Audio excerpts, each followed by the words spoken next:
He was like, okay. So he looked in the system.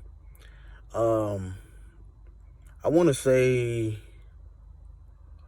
I don't know. I want to say it took a few days or a week, and he called me back, and he was like, I got this red 2022 Freightliner. If you want it, it got 20,000 miles on it. I was like, he was like, well, he was like, I got a 22 Freightliner with 20,000 miles on it, but it's red though. I was like, at this point, I don't care if the truck is see-through. I was like, I'll take it.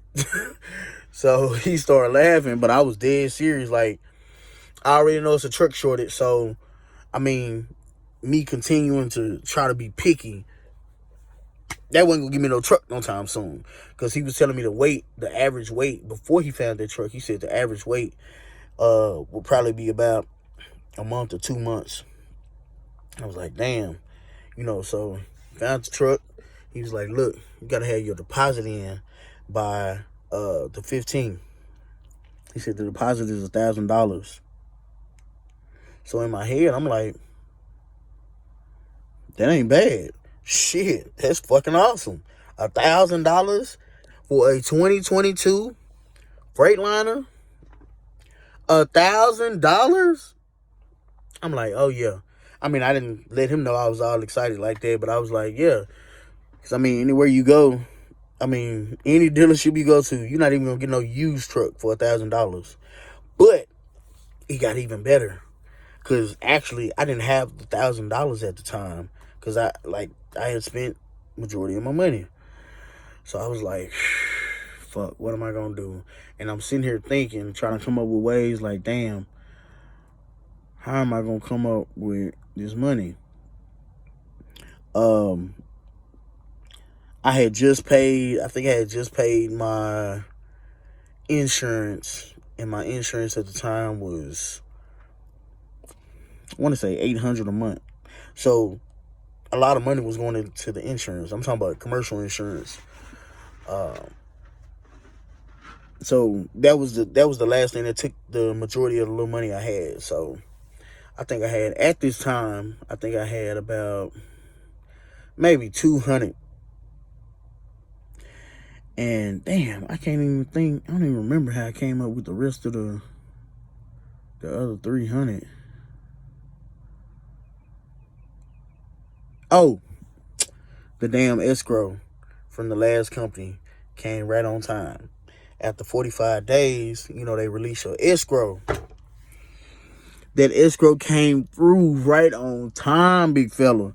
But this is what he told me. He was like, the deposit is $1,000, but all you got to pay is $500. You come over $500 by the 15th, and we'll deduct the other $500 out of your settlements for the first 5 weeks.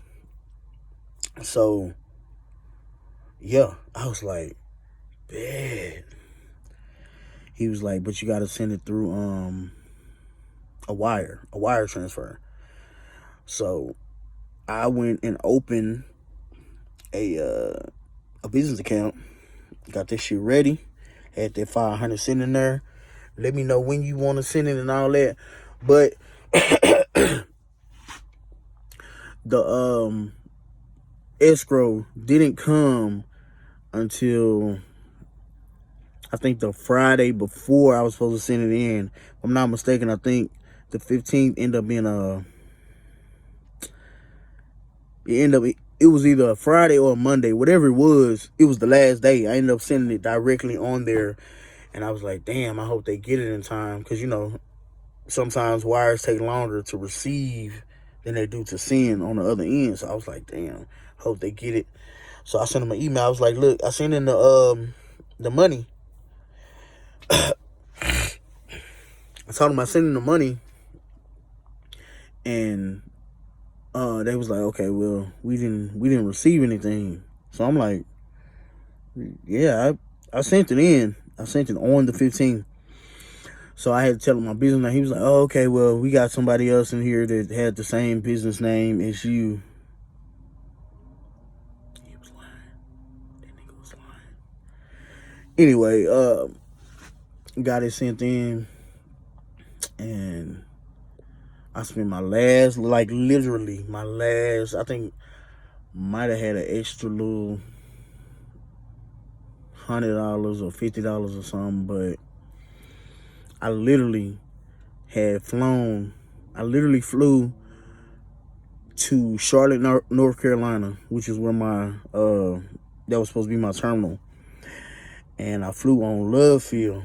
This is how crazy things is. This is how I know this was meant to happen. Well, this was meant for me in my situation. I had booked a couple flights on Southwest Airlines from Chicago to Dallas, because I was, trying to fly from Chicago to Dallas from the last company. At the last minute, I ended up canceling the first flight. And then, no, that was when I was supposed to be going on home time before I ended up leaving the company. I was going to fly from Chicago to Dallas, home time, fly back from Dallas to Chicago. I ended up canceling that flight. So when you cancel a flight with Southwest, on the app, they'll use your money as flight credits. So I was like, okay, cool. So I literally did this in the past 6 months. I had did this 3 times. So when it was time to catch this flight, I actually didn't have the money to catch the damn flight. But I was like, oh, fuck. I forgot. I got flight credits. So me having those built up flight credits, which is basically the money that, was unused, I literally was able to take that flight. That was like the best flight of my life. I ain't gonna lie. I mean, because I was so excited and everything, but yeah, so that's what happened. Got there, signed the paperwork, started working for Snyder. So that's where I was.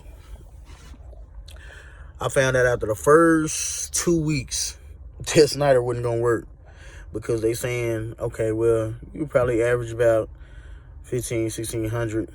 So I was averaging about 1,300 a week. It's wintertime.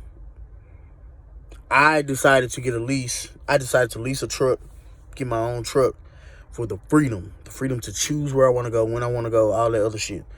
If I still want to go up in fucking New York in the mountains and shit like that when it's snowing and ice and shit, I would have stayed a company driver. Or I would have stayed leasing it, whatever company I had leased at. So I was like, well, a lot of people was up there making bread, but I wasn't finna make no bread, because I wasn't finna go up there. That's just me personally. Next thing is, after I found out that Snyder wasn't gonna work, I was like, man, I gotta get up out of here, bro.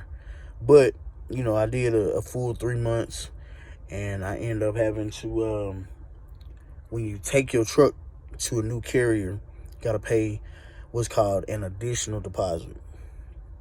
And it depends on the company you go to, their track record with SFI, how many people at that company have failed their leaves, and how long you've been with Snyder, a whole bunch of extra shit.